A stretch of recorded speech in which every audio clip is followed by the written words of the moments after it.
Namaskaram students. Now let us get into the topic International Business Finance, Introduction, and then importance of international finance, and what is foreign direct investment, and what are all the advantages and disadvantages of international finance. Let us see. In the previous lesson we have discussed about business finance. What are all the sources of business finance we have discussed. In this lesson we are going to learn about how to create the business through the international level, throughout the international level. So international finance, it is a branch of financial economics. It is international finance means what? It is a branch of financial economic that what is dealing, it dealt with monetary interactions that occur two or more countries. We are going to do monetary transactions between two or more countries. That is called international business. In this lesson we are going to learn about, we are concerned with the topics included. What are all the topics we are going to discuss? Foreign direct investment, and what are all the currencies we are using, the exchange rates, and it also involves what are all the issues pertaining to financial management. What are all the issues will come, such as political issues and foreign exchange risk that will come with managing multinational corporations. While we are studied in the multinational corporation lesson itself, we have learnt how the globally we have connected. So what is the importance of international finance? International finance, it plays a pivotal role in an economy, international trade, and it is the sphere of exchange of goods and services among the nations. We are exchanging the goods and services. So what is the importance of that? International finance, we can calculate the exchange rate of various currencies of nations. We came to know the various currencies of nation, what are all the exchange rates they are having, and the relative worth of each and every nation. What is the worth? We can compare with our currency and also all the various foreign currencies, and we can it is also helps in comparing the inflation rates. What does mean by inflation? There is a high rate of price, and getting an idea about the investing in international debt securities, in which international securities we can purchase. Through this we can compare the inflation rate, we can come to the conclusion, so which debt security we can purchase throughout the international level. Then we can ascertain the economic status of which country. For various countries we can compare, we can ascertain, and we can judge the foreign market. It is easy to judge the foreign market. Then we can compare the financial statement, International Financial Reporting, IFRS. Already in the previous lesson we have studied about the IMF and World Bank. It facilitates the comparison of financial statement made by various countries. And also it helps in understanding the basic of international organization and maintaining the balance among them. How we are maintaining the balance with the international organization. And already we have studied about the important export procedures, everything. So international finance organizes such as IMF, Indian International Monetary Fund, and also World Bank. These will mediate and resolve the financial dispute among the member nation. If we are in a crisis, financial crisis means where we can approach for finance. We can approach for finance in the World Bank. Then what is foreign direct investment and what is foreign institutional investors. What is mean by that? Let us see. What is foreign direct investment and what is foreign institutional investors?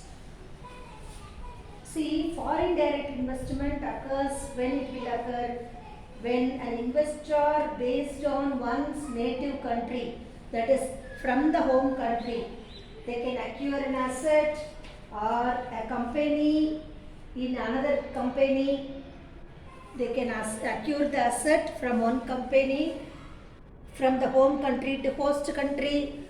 What is home country? Which we are in the which we are living, that is called home country. Which we are investing, that is called host country. So that is the differences, and with the intention to manage the assets of the company. Otherwise, with the intention to manage the assets, that is called foreign institutional investors. Just control and managing the assets, that is called foreign institutional investors. So the investing company, what they will do, they exercise the control over the decision making in an enterprises located in a foreign country according to the level of their equity, how much shares they held. As per the shares, they have the holding, they have the rights to interfere in the business affairs. Whether they can invest, India can invest in foreign America, and also America will invest in India. So that is called foreign direct investment. So how it is possible? After the LPG, liberalization, privatization, globalization, in the year 1991, there was an economic crisis. So our former Prime Minister, Dr. Manmohan Singh, has bring the globalized economy. After that only the foreign direct investment will become very fruitful. So prior foreign direct investment we can take in the following terms. What are they? We can establish a new enterprises in a foreign country. There are possibility we can establish a new enterprises. New enterprises means new company we can establish, means we can constitute new company, we can start in the foreign company, that is called foreign direct investment. Or else expansion of existing branch. Already I have an existing branch, so that I am going to start a new branch in a foreign company, foreign country. So that is called expansion of a company, existing branch, or any subsidiary company want to open in a foreign country. So that is also possible. That is called foreign direct investment. And apart from that, I want to acquire some industry from the foreign. So acquisition of industry from the foreign country. So acquisition of industry located in a foreign country, we can purchase the foreign country company. That is also kind of foreign direct investment. Now, what is the meaning of foreign direct investment? We can, prior to the foreign direct investment, what was prevailing? So, prior to 1999, foreign direct investment was permitted selectively on case-to-case basis with a normal ceiling of 40% of equity capital. So 40% for other home country and 40% for host country only. It was prevailing prior to the liberalization, globalization and privatization. So however, a higher percentage of equity was permitted in case of high-tech import areas and export-oriented units. We need high-tech percentage. After the economic liberalization, already as I told you already, after LPG, after the globalization, liberalization, privatization and globalization, the ceiling was removed. So there is no ceiling, there is no certain percentage, and 100% of foreign equities are permitted only in selected sectors. So 100% of equities are permitted in only selected sectors. So that is called foreign direct investment. It was prevailing. Foreign direct investment is an investment made by a company or an individual in one country. Foreign direct investment means what? By a company, we can invest in another country company. That is called foreign direct investment. For what? With the interest, with business interest in another country. So with the intention to do the business with other country, that is called foreign direct investment. For example, India can invest in some other foreign company because to have an interest to get a business companion with other country. In the form of either establishing a business operation or acquiring a business assets in the other country, such as we can get the ownership like that. While we are purchasing or we are investing in that company, automatically we can have a control over the company. We can control that company, we can interfere into the interest of a foreign company. So because of foreign direct investment, we have invested in that company, so all the rights will be coming to us. In this, what is the advantages? Advantages of foreign direct investment is we can achieve higher growth in national income. Our national economy, there will be a tremendous growth in the national income. How it is possible? How we can get the growth in the national income? Developing countries get needed capital through FDI, through foreign direct investment only. All the developing country can get the capital to achieve the rate of growth in the national income. So because of this investment, the national income also it is increasing. Then help in addressing the balance of payment crisis. Always we are importing something, we have to pay that country, isn't it? So in this case, it provides, FDI, foreign direct investment, provides inflow of foreign exchange resources into a country. There is a foreign exchange resource, there will be a lot of inflow in the foreign exchange resources. So this will help the country to solve adverse payment position. So adverse balance of payment means we don't want to pay anything to the neighbor country because we are investing in that particular country, means we can get more money. Then faster economic development. Foreign direct investment also brings technology, management and marketing skills. We can get more skill with it. So these are all the crucial for achieving. We can get faster economic development of developing countries. Even though we are going to have a tie-up with the developing countries, isn't it? So what are all the technologically they are very fast, so that we can implement in our country, in our business, so that there is a faster economic development, and then it will help in addressing the balance of payment crisis. Then the foremost one is generating the employment opportunity. Here we can get all the people can work in a MNC.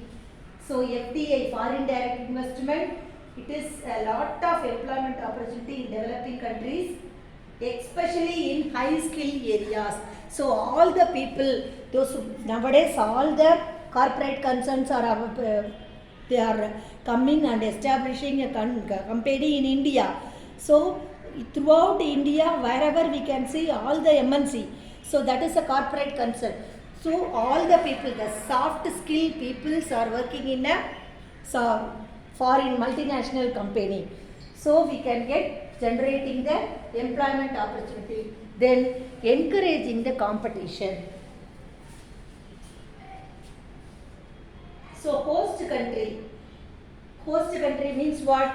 Home country, where we are living. For example, I am in India, I am going to invest money in America. So as far as my concern, India is a home country, America is a host country. So I am going to generate the competition in the host country.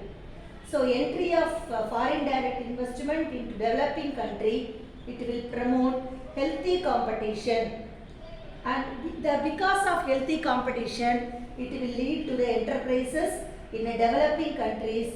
We can operate all the resources efficiently and effectively in the market, and also consumer get a variety of product of good quality at market determined price, which usually whatever the product they are producing, that will be benefit to the customer.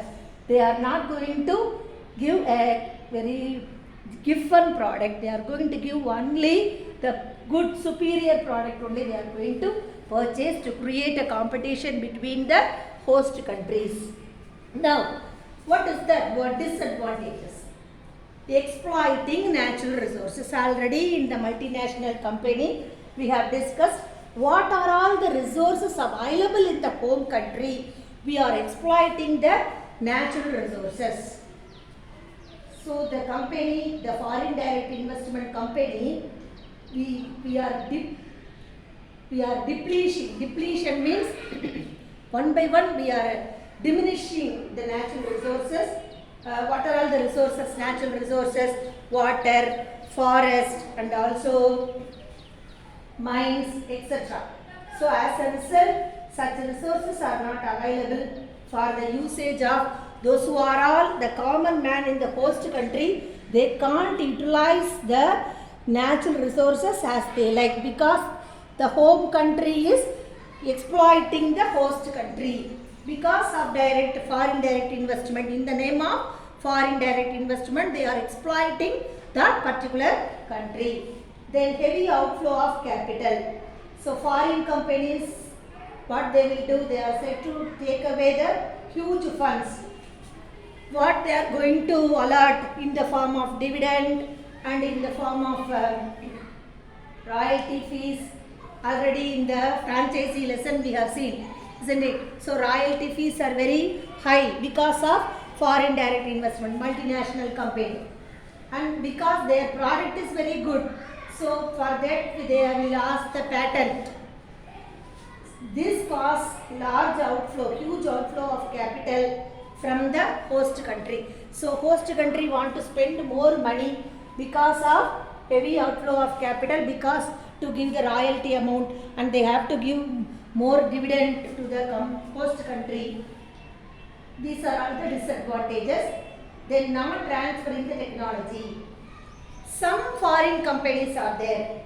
They do not transfer the technology to developing countries. Few foreign countries are there. They are not going to transfer the what are all the technologically, what are all the things they are doing in a foreign, that they are not going to implement in the home country. So they mostly transfer, they can transfer the second-hand technology to the host country, and they keep the fundamental aspects of technology with the parent company.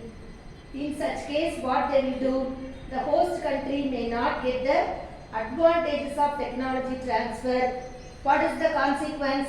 Because of the consequence of economic development. So they are not ready to give the technologically driven in the home country.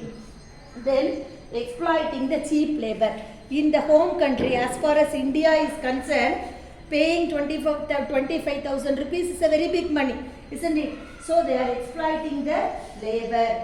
So foreign enterprises, they have to pay more. They employ cheap labor forces at a low pay in developing countries. In developing countries, already USA, UK, America, all are that countries are developing countries. Even though in that countries they are going to give a low pay to the, they do not employ local people.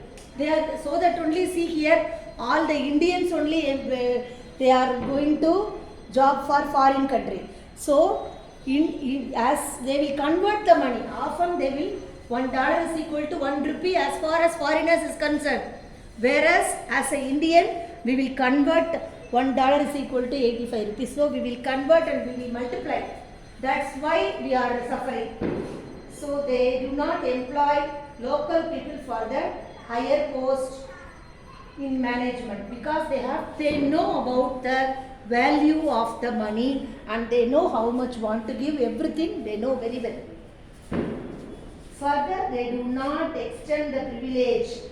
They usually give to the employees in their home country to the employee of the host country. They are not going to give privilege rather than the home country employee. Usually they will give to the employees in their home country to the employees of the host country. Mostly they want to employ a cheap and best labor. So thus they are stated to exploit the labor in developing countries. So they are not going to give privilege to the host countries. What are all the things available in the home country? That employee will be allotted. And then creating monopolistic environment. What is maybe monopoly? A single seller, isn't it? So because MNC company, because nobody will give such a good product. So multinational companies which enter the host country, how they are entering in all the multinational company to the host country through foreign direct investment, isn't it? So through the route of foreign direct investment, they will create a monopolistic condition in the host countries throughout the market power. Throughout the market power, they are going to create the monopolistic competition. They are the only single seller. So they may not create a competitive environment in the host country. Host country means the country which they are investing. So contrarily, they may affect the competition altogether and they can establish the supremacy. So because they are the only seller, the product, everything is, that product is available only to them. So that kind of picturization will be given to the consumer, given to the people. This is the disadvantages of foreign direct investment. And what is the foreign institutional investors and what is called international capital market, and what is the global deposit receipt and what is the American deposit receipt. One by one let us see in the next video. Thank you girls.